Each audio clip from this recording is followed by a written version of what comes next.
Hello everyone, welcome to ఆర్ఎస్మై Telugu channel. ఇవాళ video వచ్చేసి ఇక్కడ వీడియోలో చూపిస్తున్న ఇన్విజిబుల్ చైన్స్ ఆర్డర్ కోసం మేక్ చేసాము. అలాగే వీటికి ఇయర్ రింగ్స్ కూడా మేక్ చేయమన్నారు. వీటిని ప్యాక్ చేసేటప్పుడు మనీ వేస్ట్ చేయకుండా ఉన్న ఐటమ్స్ని ఎలాగ ఉపయోగించుకోవచ్చు, అలాగే ప్యాకింగ్ చేసేటప్పుడు ఎలాంటి జాగ్రత్తలు తీసుకోవాలి వీడియోలో ఇంక్లూడ్ చేశాను. సో వీడియోని స్కిప్ చేయకుండా చూడండి.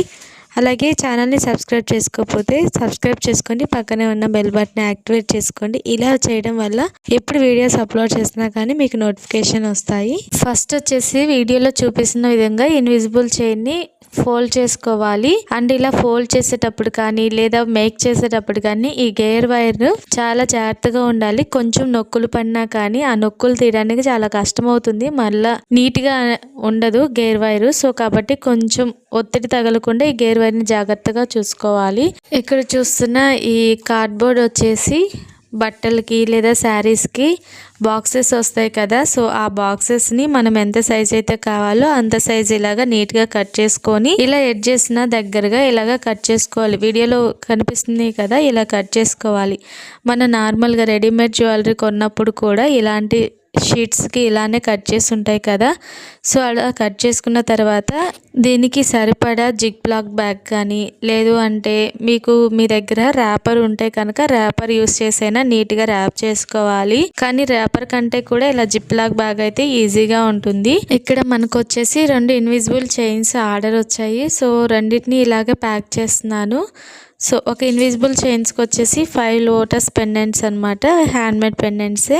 అండ్ ఒకటి వచ్చేసి సింగిల్ లోటస్ పెండెంట్. అలాగే వీటికి ఫ్రీగా ఇయర్ రింగ్స్ కూడా నేను మేక్ చేసి పంపిస్తున్నాను. వీటిని కూడా విడివిడిగా ఇలా వీటికి సరిపడా జిప్ లాక్ బ్యాగ్స్లో ప్యాక్ చేస్తున్నాను. సో మీకు కనుక ఇలాంటి జిప్ లాక్ బ్యాగ్స్ వేటికైనా వస్తూ ఉంటాయి కదా, ఏమన్నా జ్యువెలరీ కానీ ఇలా కొన్నప్పుడు ఇలా మీరు కనుక జ్యువెలరీ మేక్ చేసే వాళ్ళు అయితే కనుక ఇలాంటి వాటిని కూడా జాగ్రత్త చేసుకోవాలి. నెక్స్ట్ వచ్చేసి ఇలాగ బీడ్స్ బ్రాస్లెట్ని ఫ్రీ గిఫ్ట్గా ఇస్తున్నాను. సో ఎవరైనా జ్యువెలరీ మేక్ చేసే వాళ్ళు ఆర్డర్ వస్తే కనుక ఇక్కడ ఒక మంచి టిప్ అండి. మనం బిగినింగ్ స్టేజ్లో ఉన్నప్పుడు కొన్ని జ్యువెలరీస్ని మేక్ చేసి పక్కన పెడుతూ ఉంటాము. అప్పుడు మనకి ఎక్కువ ఆర్డర్స్ కూడా రావు. సో వాటిని మనం యూస్ చేసుకోలేని వాటిని కొన్ని ఉంటాయి, అవి వేరే వాళ్ళకి యూస్ అవ్వచ్చు. సో కాబట్టి అలా మిగిలిపోయిన జ్యువెలరీని రంగు వెలిసిపోకుండా జాగ్రత్త చేసుకొని వాటిని ఇలాగ ఫ్రీ గిఫ్ట్గా కూడా ఇవ్వచ్చు. లేదు అంటే మీ దగ్గర ఇలాంటి బీడ్స్ ఇవి కొంచెం కాస్ట్ తక్కువకే వస్తాయి. సో వాటిని యూస్ చేసి ఏదైనా జ్యువెలరీని మేక్ చేసి వాటిని ఫ్రీ గిఫ్ట్గా కూడా ఇవ్వచ్చు. ఇలా ఫ్రీ గిఫ్ట్స్ ఇస్తే ఏంటంటే కొంచెం వాళ్ళకి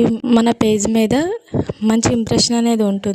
అండ్ నెక్స్ట్ వచ్చేసి ఇక్కడ చూసిన ఈ బాక్స్ వచ్చేసి నేను రా మెటీరియల్స్ పర్చేస్ చేసినప్పుడు ఇందులో ప్యాక్ చేసి ఇచ్చారు. సో ఆ బాక్స్ ని కూడా నేను జాగ్రత్త చేసుకున్నాను. అండ్ అలాగే ఇక్కడ చూస్తున్నారు కదా హనీ బీ పేపర్ అనమాట. వీటిని కూడా మనం ఇలాంటి జ్యువెలరీస్ అంటే డెలికేట్ గా ఉండే జ్యువెలరీస్, బ్యాంగిల్స్ ప్యాక్ చేసేటప్పుడు యూస్ చేసుకోవచ్చు. లేదు అంటే బబుల్ ర్యాపర్స్ యూస్ చేసి ఇలా ప్యాక్ చేసుకోవచ్చు అనమాట. కానీ కంపల్సరీగా ర్యాపర్స్ అనేవి ఈ బబుల్ ర్యాపర్ కానీ ఇలా హనీ బీ పేపర్ కానీ యూస్ చేస్తే కనుక జ్యువెలరీ మనం ఎంత దూరం పంపించినా కానీ పార్సల్ అనేది పాడవకుండా ఉంటుంది. అండ్ జ్యువెలరీ కూడా నీట్ గా వాళ్ళకి సేఫ్ గా రీచ్ అవుతుంది. అండ్ మీ దగ్గర థ్యాంక్ యూ కార్డ్స్ ఉంటే యూస్ చేసుకోవచ్చు. లేదు అంటే మీరు నోట్ లాగా రాసి కూడా పంపించవచ్చు. సో బిగినింగ్ స్టేజ్ లో ఉన్నప్పుడు ప్రతి ఐటమ్ మీద మనం ఇన్వెస్ట్ చేయాల్సిన అవసరం లేదు. జ్యువెలరీ మేకింగ్ అయితే కంపల్సరీగా మనం మెటీరియల్స్ పర్చేస్ చేయాల్సిందే. కానీ మనం ప్యాక్ చేసి పంపించే ప్యాకింగ్ కోసం యూస్ చేసే ఐటమ్స్ మనం పంపించే కస్టమర్స్ కూడా మన అంత యూజ్ అవ్వకపోవచ్చు. సో కాబట్టి మన దగ్గర ఉన్న వాటిని యూస్ చేసి ప్యాకింగ్ కోసం యూస్ చేసుకోవచ్చు. అండ్ నెక్స్ట్ వచ్చేసి పైన కూడా హనీ పేపర్ తో ఈ విధంగా కవర్ చేసుకున్న తర్వాత బాక్స్ ని క్లోజ్ చేసేసుకొని బాక్స్ మీద కూడా బ్రౌన్ టేప్ తో మొత్తం కవర్ చేసుకోవాలి. అప్పుడు సేఫ్ గా ఉంటుంది అనమాట. బాక్స్ ఒకవేళ ఇరిగిపోయినా కానీ జ్యువెలరీ అనేది బయటికి రాకుండా సేఫ్ గా ఉంటుంది. ఇలా బ్రౌన్ టేప్ తో ఫుల్ గా కవర్ చేసిన తర్వాత కొరియర్ బ్యాగ్ లో పెట్టేసుకొని పైన ఒక పౌచ్ లాగా ఉంటుంది. ఆ పౌచ్ లో ఫుల్ అడ్రస్ రాయాలి, మన అడ్రస్. అండ్ ఎవరైతే మనకి ఆర్డర్ చేశారో వాళ్ళు ఫుల్ అడ్రస్ రాయాలి. అండ్ పోస్టల్ అయితే ఎక్కడికైనా మనము కొరియర్ ని పంపించవచ్చు. డిటిడిసి అయితే కొన్ని ఏరియాస్ లో మాత్రమే అవైలబుల్ ఉంటుంది. సో కాబట్టి ముందే కస్టమర్ ని మీరు పోస్టల్ కి ఏమంటారా, లేదా మీ ఏరియాలో డిటిడిసి అవైలబుల్ ఉందా, ఇంకా లేదు అంటే కొన్ని కొరియర్ సర్వీసెస్ అవైలబుల్ ఉంటాయి. సో మీకు ఏది వీలుగా ఉంటే దాన్ని కనుక మీరు సెలెక్ట్ చేసుకొని అండ్ అలాగే కస్టమర్ ఏరియాలో అవైలబుల్ ఉన్న సర్వీస్ని మీరు సెలెక్ట్ చేసుకొని చేసుకొని దానికి పంపించవచ్చు. సో ఫస్టే ఏ కొరియర్ సర్వీస్ అవైలబుల్ ఉందో వాళ్ళ ఏరియాలో కనుక్కోవడం మంచిదండి. లేదు అంటే కొంచెం ఇబ్బంది పడాల్సి వస్తుంది.